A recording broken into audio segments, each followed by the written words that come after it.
বাংলাদেশ জাতীয় ক্রিকেট দলের পেসার তাসকিন আহমেদকে ঘিরে এক চাঞ্চল্যকর অভিযোগ উঠেছে।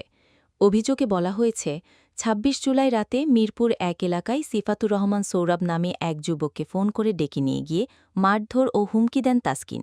এই ঘটনার পর সৌরভ মিরপুর মডেলখানায় একটি সাধারণ ডায়েরি জিডি দাখিল করেছেন। পুলিশ এখনও এই বিষয়ে আনুষ্ঠানিক কোনো বিবৃতি দেয়নি। তবে ঘটনার গুরুত্ব বিবেচনায় বাংলাদেশ ক্রিকেট বোর্ড বিসিবি ইতোমধ্যেই তদন্ত শুরু করেছে।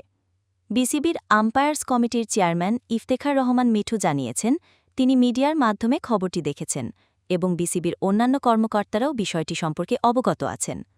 তদন্ত শুরু হয়েছে এবং প্রমাণিত হলে এটি অত্যন্ত দুঃখজনক ঘটনা হবে বলে তিনি মন্তব্য করেন। তবে তদন্ত না হওয়া পর্যন্ত তিনি এই বিষয়ে বিস্তারিত মন্তব্য করতে রাজি হননি। জিডির বিবরণ অনুযায়ী তাসকিন একটি নির্দিষ্ট স্থানে সৌরভকে ডেকে নিয়ে গিয়ে শারীরিকভাবে আঘাত করেন এবং তাকে হুমকি দেন। পুলিশের একটি সূত্র জানিয়েছে, তাসকিন ও সৌরভের মধ্যে আগে বন্ধুত্বপূর্ণ সম্পর্ক ছিল।